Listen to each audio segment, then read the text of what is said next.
Hi friends, நம்ம விஜய் மல்லி ஸ்டோரியில் இப்போ வரைக்கும் மல்லிக்கும் சரி மனோகருக்கும் சரி அன்னபூர்ணி அம்மாவுக்கு தான் வந்துட்டு இது ரேணுகா கிடையாது, இது வந்து வேற ஒருத்தி தான் அப்படிங்கிற மாதிரி டவுட் வந்திருக்கு.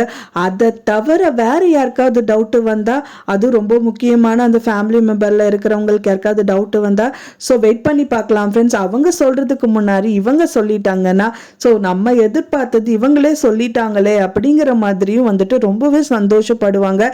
ஏன்னா என்னதான் வந்து ரேணுகாவாக நடிக்கிற இந்த சுடர் வந்துட்டு சாட்சிகள் ஆதாரங்கள் வச்சு நிரூபிச்சாலும் ஸோ இப்போ மல்லி அப்படிங்கிறவங்க வந்து செகண்ட் ஒய்ஃப் தான். ஸோ அது சொல்ல வரும்போது ஸோ மல்லிக்கு வந்து என்னதான் அவளை ஏத்துக்கிட்டாலும் அவன் மூஞ்சில வந்து ஒரு சந்தோஷம் கிடையாது.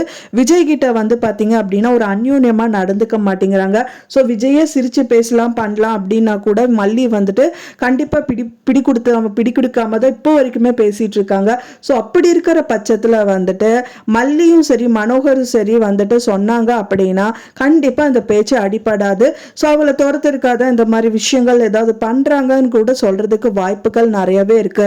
ஆனா அவங்க தவிர இன்னொரு ஆள் வந்து சொன்னாங்கன்னா சூப்பரா இருக்கும்ல. ஸோ வெயிட் பண்ணி பார்க்கலாம் ஃப்ரெண்ட்ஸ் என்னதான் நடக்குது அப்படின்னு சொல்லிட்டு. அதுக்கு முன்னாடி நேற்று எபிசோட்ல வந்து பாத்தீங்க அப்படின்னா இதுக்கான ஆதாரங்கள் அப்படின்னு சொல்லிட்டு திரட்டுறதுக்கு அவங்க வந்து தயாராகவே இருந்துட்டாங்க. அவங்க திரட்டுறதுக்கு முன்னாடி ரேணுகாவே வந்துட்டு இங்க பாருன்னு காமிச்சு கொடுக்குற மாதிரி ஒரு விஷயம் தான் பண்ணியிருக்காங்க. அது என்ன பண்ணியிருக்காங்க அப்படின்னா அவங்களோட செல்போன் தான். அவங்க செல்போன் வந்து வைப்ரேட் மோட்ல வச்சிருக்காங்க. அப்பதான் வந்துட்டு பாத்தீங்கன்னா உங்க ரூம்ல உட்காந்து யோசிச்சுட்டு இருக்காங்க. அப்ப ரகு வந்து கால் பண்றாரு. கால் பண்ணும் போது இன்னியும் வந்துட்டு நம்ம ரூமை சாத்தாம பேசிட்டு இருந்தாங்கன்னா கண்டுபிடிச்சிடுவாங்கன்னு சொல்லிட்டு ரூமை வந்துட்டு சாத்தணும், அதாவது க்ளோஸ் பண்ணிடலாம்னு சொல்லிட்டு அங்க வராங்க. அப்பதான் வந்து பாத்தீங்க அப்படின்னா இந்த மனோகர் பாத்துறாரு. பார்த்தது மட்டும் இல்லாம என்னமோ இறக்குதுங்கிற மாதிரி கேட்குறாங்க. அப்புறம் ரூம்குள்ளே வந்துட்டு உள்ளே வராங்க. நான் கூட விளையாடணும் செய்யணுங்கிற மாதிரிலாம் சொல்கிறாரு. ஸோ அதுக்கப்புறமா வந்து பார்த்தீங்கன்னா சூதனமாக அந்த ஃபோன் வந்து எடுங்கிற மாதிரி சொல்கிறாரு. நான் எடுக்க மாட்டேன், என்கிட்ட ஃபோன் இல்லைன்னு சொல்லிட்டு மலுப்பு தான் செய்கிறாங்க. அது மட்டும் இல்லாமல் மனோகருக்கு செம்மையாக அடி கொடுத்து அங்கேருந்து விரட்டி அடிச்சுடுறாங்க அப்படின்னு சொல்லலாம். மனோகர் வெளியில் வந்துட்டு என்ன பண்ணுறதுன்னே தெரியாமல் மல்லிக்கு கால் பண்ணி பேசுகிறாரு. மல்லிக்கு கால் பண்ணி பேசினோன்னே அதையும் வந்துட்டு இந்த சுடர் வந்து கேட்டுறாங்க என்ன பேசுகிறாங்க அப்படின்னு சொல்லிட்டு மல்லிகிட்ட வந்து பாரு இந்த ரேணுகா அந்த மாதிரிலாம் நடந்துட்டு இருக்கா அப்படிங்கும்போது ஆரம்பிச்சிட்டிங்களான்னா உங்களுக்கும் ரேணுகாக்கும் செட்டே ஆகாது, ஏங்கன்னா அப்படி பண்றீங்கிற மாதிரி புலம்புறாங்க. இல்ல மல்லி அந்த விஷயம் கிடையாது, இது ரொம்ப சீரியஸான விஷயம். அவ கையில வந்து போன் இருக்கு அப்படின்றாங்க. அவ ஏதோ சும்மா டம்மியா அவங்க சும்மா விளையாட்டுக்கு தானே போனுன்னு சொல்லி பேசிட்டு இருப்பாங்கிற மாதிரி அப்பவும் வந்து அவங்க அவாய்ட் பண்றாங்க.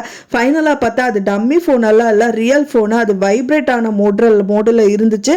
நான் அதை வந்து கேட்டேன், அதை வந்து புடுங்கலாம் அப்படின்னு போகும்போது அவ விடாம அடிச்சுட்டா அப்படிங்கிற மாதிரி சொல்றாங்க. சோ அப்படி இருக்கும்போது நீ வா அந்தேன் வந்து அவளை ரூம்ல போய் அப்பவே கையும் காலமா பிடிக்கலாம் அப்படிங்கிற மாதிரி வந்து மனோகர் சொல்லிட்டு இருக்காங்க. இப்பவே நம்ம போனாலும் வீட்டுக்கு வந்ததுக்கு அப்புறம் பேசும்போது இப்போ நம்ம போனாலும் எந்த ஒரு பிரயோஜனமும் இல்லை. கண்டிப்பா வந்து என்ன இவங்க வந்து பொய் அப்படின்னு சொல்லிட்டாங்க அப்படின்னா கண்டிப்பா அதை ஒளிச்சு வைக்கதான் பார்ப்பாங்க. நம்ம இப்போ ரூம்குள்ள போனாலும் பிரயோஜனம் இல்லை, கண்டிப்பா அந்த போன் வந்து நம்ம கைக்கு அகப்படாது அப்படிங்கிற மாதிரி தான் சொல்றாங்க. ஸோ இதுக்கு என்னதான் பண்றது அப்படிங்கிற மாதிரி ரெண்டு பேருமே வந்து புலம்பிட்டு இருக்காங்க. சரி ஒரு வாட்டி பார்க்கலாம், அப்படியே இல்லாட்டாலும் வந்துட்டு சார் நெக்ஸ்ட் டைம் பார்த்துக்கலான்னு வந்துடலாம் வா மல்லி அப்படிங்கிற மாதிரி தான் வந்துட்டு மனோகர் கூப்பிடுறாரு.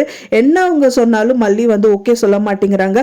கொஞ்சம் வெயிட் பண்ணுங்க அண்ணா, நீங்க சும்மா எடுத்தோம் கவுத்தோம் நல்லா பேச முடியாது. அப்புறம் அவருங்க சப்போஸ் நம்ம பேசி எல்லாம் செஞ்சும் வந்து அவ வந்து விஜய் கிட்ட சொல்லிட்டாரு அப்படின்னா விஜய் வந்து என்னை பிடிச்சிட்டு வந்துட்டு கண்டிப்பா சந்தேகப்படுவாரு, எங்களுக்குள்ள மனஸ்தாபம் நிறைய வரும். ஸோ அதனால கொஞ்சம் வெயிட் பண்ணி தான் ஆகணும். ஃபோன் கிடைச்சிருச்சுன்னா கூட ஏதாவது ப்ரூஃப்னு காமிச்சிடலாம், ஆனா கிடைக்காத பட்சத்துல நம்மளால என்ன பண்ண முடியுங்கிற மாதிரி வந்து மல்லி பேசுறாங்க.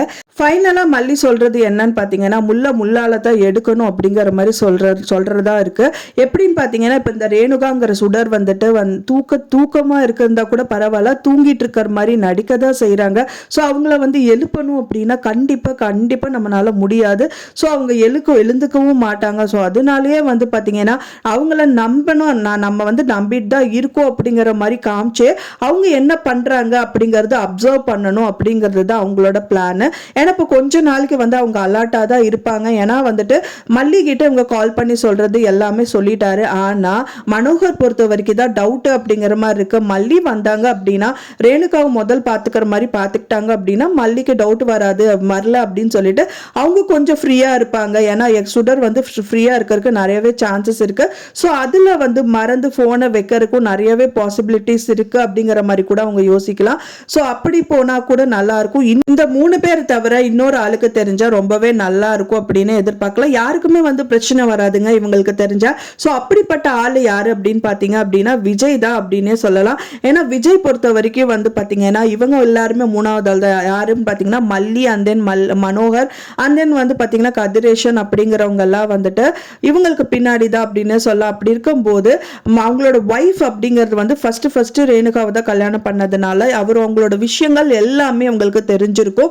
ஏன்னா வந்து மல்லி கூட செகண்டரி இவங்க மேரேஜ் பண்ணா கூட மல்லியோட விஷயங்கள் எல்லாமே விஜய்க்கு தெரியும். மல்லி எந்த டயத்துல எப்படி நடந்துப்பாங்க, எப்படி எல்லாம் வந்து பிஹேவ் பண்ணுவாங்க அப்படின்னு சொல்லிட்டு. பட் ஆனா ஒரே ஒரு டிராபேக் அவங்க கிட்ட என்ன அப்படின்னு பாத்தீங்கன்னா அவங்க இப்ப பைத்தியமான நிலையில இருக்கிறது மட்டும்தான். ஏன்னா அது வந்து தெளிவா இருக்கும்போது எல்லாருமே பாக்குறவங்களுக்கு எல்லாருக்குமே தெரியும் ரேணுகா எப்படி நடந்துப்பாங்க அப்படின்னு சொல்லிட்டு கண்டிப்பா தெரிஞ்சிடும். ஸோ அதுக்காகவே இந்த மாதிரி நாடகங்கள் பண்ணியிருந்தாங்க. நாடகங்கள் பண்ணியிருந்தாலும் அந்த பைத்தியமா நடிக்கிற விஷயங்கள் இருந்தாலும் கூட இந்த பைத்தியம் எப்படி நடிக்கும் அப்படிங்கிறது கூட நம்மளுக்கு தெரியும். பைத்தியம் அப்படின்னா வந்துட்டு கண்டிப்பா சுயபுத்தியே இருக்காது. என்ன பண்றதுன்னே அவங்களுக்கு தெரியாம தான் பண்ணுவாங்க. அப்படி இருக்கும்போது தெளிவா ஒரு சில விஷயங்கள் அவங்க பண்ணும்போது நோட் பண்றதுக்கு தான் கண்டிப்பா தோணும். ஸோ அந்த மாதிரி விஷயங்கள் விஜய் கண்ணில் கண்டிப்பா படும். அவர் கண்ணில் பட்டுச்சு அப்படின்னா கண்டிப்பா மல்லிக்கும் சரி மனோகருக்கும் வந்து சொல்லதான் செய்வாங்க. அது மட்டும் இல்ல அவங்க அப்பாவா இருக்கிறவங்க கதிரேஷனுக்கும் இந்த விஷயங்கள் எல்லாமே காதுக்கு போகும். அதுக்கப்புறமா வந்துதான் எல்லாருமே நோட் பண்ண ஆரம்பிப்பாங்க அப்படின்னு எதிர்பார்க்கப்படுது. ஒன்ஸ் அவங்க எல்லாருமே நோட் பண்ணிட்டாங்க அப்படின்னா வந்துட்டு அவங்களுக்கு செக் பாயிண்ட் தான் வைக்க போனாங்க. இந்த சுடர் வந்து கண்டிப்பா வீட்டை விட்டு துரத்தி அடிச்சிருவாங்க. அண்ட் தென் அவங்களோட ஹெட்டான ரகுவும் வந்து மாட்டதான் செய்வாரு. ஸோ இந்த மாதிரி கோணங்கள்ல வந்துட்டு எபிசோட்ஸ் போனா நல்லா இருக்கும். அது இன்னொரு ஆளுக்கும், அதாவது இவங்க மட்டும் இல்லாம விஜய்க்கு மட்டும் இல்லாம இன்னொரு ஆட்களுக்கும் தெரிஞ்சா இன்னைக்கு அதை வந்து சூப்பரா போகும். ஸோ அது அடுத்த வீடியோல எப்படி அப்படிங்கறது நம்ம பார்க்கலாம். வெயிட் பண்ணி பார்க்கலாம் ஃப்ரெண்ட்ஸ், எப்படி நடக்குது அப்படின்னு சொல்லிட்டு. நீங்க என்ன நினைக்கிறீங்க அப்படின்னு சொல்லிட்டு உங்களோட கருத்துக்களை மறக்காம எனக்கு கமெண்ட்ல ஷேர் பண்ணுங்க. நான் சொன்ன இந்த தகவல் உங்களுக்கு பிடிச்சிருந்தா மறக்காம லைக் பண்ணுங்க, ஷேர் பண்ணுங்க, கமெண்ட் பண்ணுங்க, சப்ஸ்கிரைப் பண்ணுங்க. மேலும் இன்னொரு மல்லி சீரியல் அப்டேட்டோட நெக்ஸ்ட் மீட் பண்றேன். தேங்க்ஸ் ஃபார் வாட்சிங் மை டியர் ஃப்ரெண்ட்ஸ். நெக்ஸ்ட் வீடியோல பார்க்கலாம்.